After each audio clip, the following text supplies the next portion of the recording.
وحدنا ربح الجميع حروبهم وتركت أنت أمام وحدك عاريا. لا شعر يا درويش سوف يعيد ما خسر الوحيد وما فقد. يا وحدنا هذا زمان جاهلي آخر لعن الذي في الحرب فرقنا به وعلى جنازتك اتحد. يا وحدنا الأرض سوق حرة وبلادك الكبرى مزاد معتمد. يا وحدنا هذا زمان جاهلي لن يساندنا أحد. يا وحدنا فامسح قصائدك القديمة والجديدة والبكاء. Hiba Kamel Abou Nada était une poétesse et romancière palestinienne, née le 24 juin 1991 à la Mecque dans une famille de réfugiés de la Nakba. Elle avait fait ses études à l'université islamique, puis à l'université Al-Azhar de Gaza. Elle résidait à Khan Younes, au sud de Gaza. C'était une jeune femme vive, douée, curieuse. Diplômée en biochimie et nutrition, elle s'était fait remarquer pour son talent littéraire. Elle avait notamment obtenu le second prix Sharjah de la créativité arabe pour son tout premier roman intitulé « L'oxygène n'est pas pour les morts ». Hiba Abou Nada a été tuée le 20 octobre dernier par les bombardements israéliens.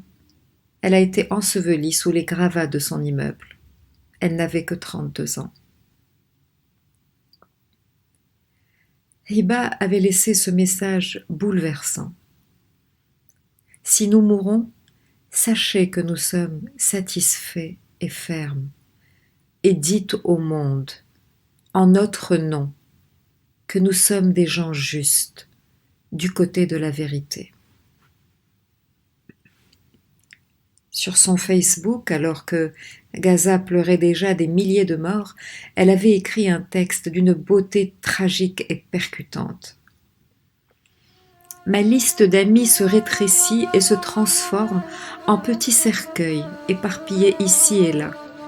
Je ne peux pas attraper mes amis alors qu'ils volent après les missiles. Je ne peux pas les ramener. Je ne peux pas leur présenter mes condoléances et je ne peux pas pleurer. Nos photos de famille, un sac de dépouilles mortuaires, un tas de cendres, 5 linceuls de différentes tailles enroulés les uns à côté des autres. Les photos de famille à Gaza sont différentes. Ils étaient certes ensemble, ils sont partis ensemble.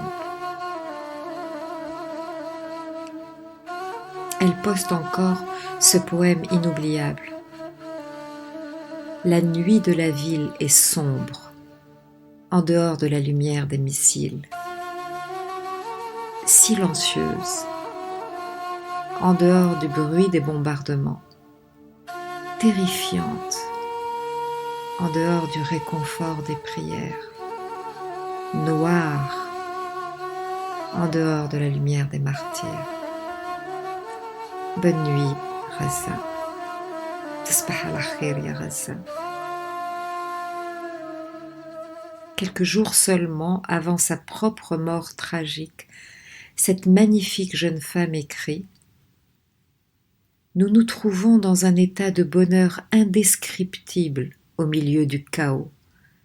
Au milieu des ruines, une nouvelle ville émerge, témoignage de notre résilience. Des cris de douleur résonnent dans l'air, se mêlant aux vêtements tachés de sang des médecins. Les enseignants embrassent leurs petits élèves malgré les griefs, et les familles font preuve d'une force inébranlable face à l'adversité. Le vendredi même, où sa brève vie allait s'achever, le 20 octobre, Hiba poste ces mots terriblement prémonitoires. Nous sommes à Gaza avec Dieu, prochains martyrs ou témoins de la libération. Nous attendons de voir lesquels nous serons. Et nous espérons tous, Ya Allah, ô Dieu Tout-Puissant, ta véritable promesse.